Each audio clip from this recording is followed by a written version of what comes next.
Hello everyone, welcome to this channel. Our channel narrates the life stories of our viewers from all around the world. To protect individuals' privacy, names are sometimes altered in the stories. I am Ivan, born into a large old family in a busy neighborhood of a city. We lived in an old ancestral house that belonged to my grandfather, where 3 families resided together. My family, along with my uncle's family, and my grandmother and grandfather. Since other relatives also lived in the same alley, we often gathered at my grandmother's house. I had 2 older brothers and 3 cousins, and most of the children in our family were boys. I only had 1 girl cousin. This led to strong bonds among us boys. We were friends from childhood, always doing everything together. We even attended the same school, and my grandfather treated all of us equally. My cousins and I were always close, and all 4 of us were very dedicated to our studies. Jack and I were the same age, while 2 of the other cousins were older than us. We often had childish arguments and brief fights. Sometimes we played pranks that caused minor injuries too. For instance, once I pushed my cousin, causing him to fall against a mirror, which broke and cut his hand. Another time, he pushed me and I fell down 2 steps. But none of these incidents were serious. Our fathers would yell, and that would be the end of it. However, one time, we quarreled over a new girl who had just moved into our alley. Her name was Helen, and she was a pretty girl whom I wanted to befriend, and so did Jack. Because of this, Jack insisted she liked him, which upset me, and we started fighting. We were hitting each other when suddenly Jack grabbed a wooden chair nearby and swung it toward me, hitting me in the lower abdomen. At that moment, an intense pain surged through my entire body and I screamed. Jack, terrified, dropped the chair and shouted for help. I fainted from the pain, and when I opened my eyes, I was in the hospital. That day, due to my cousin's blow, I lost my manhood, and according to the doctors, I would no longer be able to have children. At that time, I was about 10 years old and didn't fully understand the significance of what had happened. I didn't understand why my mother had a huge argument with my uncle that night or why my grandfather disciplined Jack. Because of that incident, I became sterile and was deprived of certain experiences. For a while, my mother kept her distance from my uncle's family, and there was a gap between us. Because of what happened, Jack and I grew apart. We were no longer as close as before. As I grew older, I continued to be an excellent student, always at the top of my class. But with age, I became increasingly aware of my deficiency, which affected my self-confidence, especially as my brothers got married, and even my oldest cousin was about to marry. But because of my condition, my self-confidence was lower, so I focused entirely on my studies. Throughout high school and my teenage years, I didn't form any relationships with girls. Even though Jack apologized to me many times for what had happened, I always thought that if that incident had not occurred, and Jack hadn't been so angry with me, I could have had a normal life, marriage, and children. But Jack had deprived me of fatherhood, and that's why I could never reconnect with him like before, despite his many attempts. I studied hard and was accepted into medical school. My entire confidence at that point was based on my achievement of getting into medical school. After my acceptance, I wanted to move to a rural area to get away from my family's situation and to be of service to others, as my inability to marry had taken a toll on my mental health. After convincing my family, I moved to a remote village far from the city with a small population. Upon my arrival, the first thing I noticed was the beauty of the village girls. most of whom were fair-skinned with colorful eyes and cheerful faces that naturally attracted people.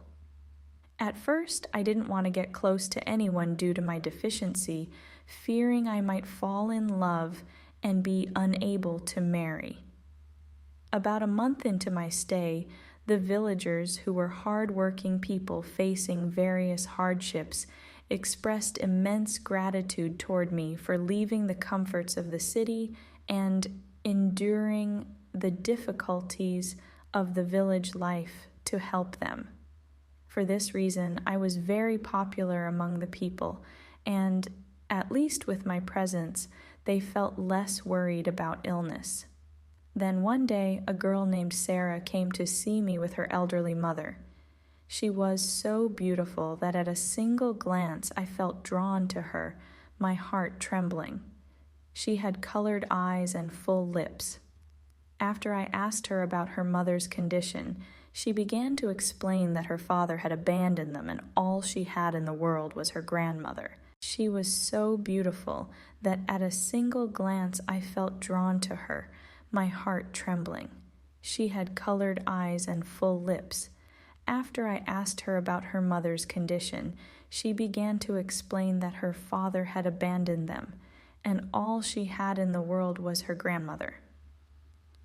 That day, when I realized the difficult situation Sarah was in, I felt a deep sympathy for her. She had been through so much and was carrying a heavy burden, but I admired her resilience. I decided to help her in any way I could, especially since she seemed to be in need of support. After that, we spent more time talking, and I learned about her strength and determination to take care of her mother. I respected her for not giving up, despite the challenges she faced. Over time, I began to think about how I could support Sarah and others in similar situations more effectively. I recognized that there were many people in the village who needed assistance and care, and I wanted to make a positive impact. I considered various ways to help, whether by offering medical care, emotional support, or helping people find resources to improve their lives. When I returned from a visit to the city, I continued to see Sarah and other villagers at my clinic, focusing on their health and well-being. I worked hard to build trust with the people in the community and earn their respect as a doctor who genuinely cared about their needs. I also thought about how I could create better opportunities for young people in the village, helping them with education, work, and personal growth. It became clear to me that true fulfillment comes from helping others and making a difference in their lives in a positive and supportive way. Since they were afraid of damaging their reputation, and that particular girl was pregnant, I was sure she would remain silent. Once, a young girl came with her mother to my clinic. She was unmarried, but her mother suspected she might no longer be a virgin. Again, when I was alone with that girl, I began to approach her. As my number of patients increased and I became known as a reliable doctor, they began bringing their young daughters to receive a special injection to prevent illness. On the first day, 3 girls came. Although one of them cried and begged me, fearing her reputation would be ruined and she would never be able to marry the boy she loved, I assured them that what I was doing wouldn't harm them, and as long as they didn't tell anyone, no one would find out what had happened in. And so they all kept silent.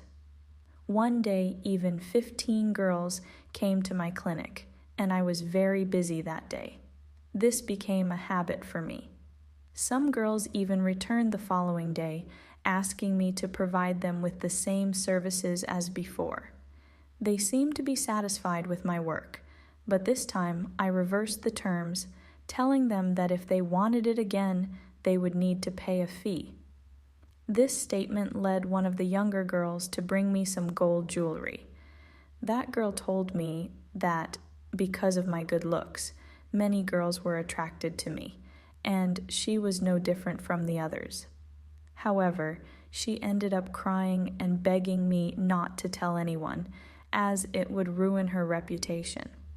I, of course, told no one, but she brought me money and gold several times afterward to fulfill her request.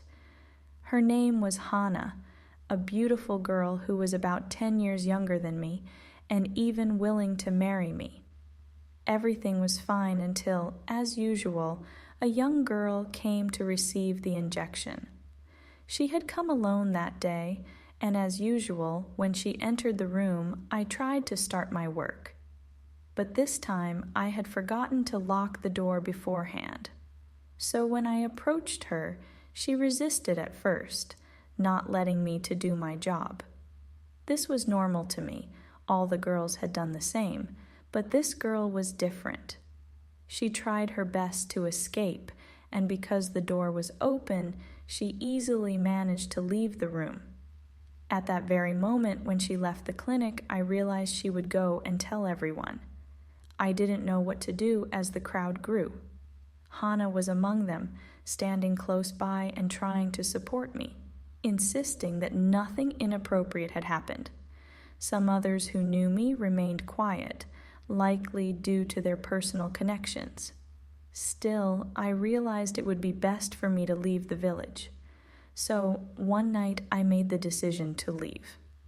As I was preparing to go, Hannah approached me, deeply emotional and hesitant to say goodbye. I tried to persuade her to stay in the village, but she insisted on coming along, saying she felt a strong attachment to me. Despite my efforts to encourage her to stay, she remained resolute. With no other choice, I finally agreed to take her with me to the city, and together we left. When my family met Hannah, they complimented her kindness and beauty. My mother asked how she'd come to travel with me, and I explained that Hannah had chosen to come with me to start a new life in the city. My family was surprised by my sudden decision to leave the village, but given the circumstances, they didn't press too much. After we settled in, Hannah shared that her family situation had been challenging and that she had always hoped for a new beginning. She expressed her genuine feelings, and although I initially hesitated, her sincerity made me feel valued. Gradually, I began to see the possibility of building a life together, based on mutual respect and understanding. With time, our connection grew stronger.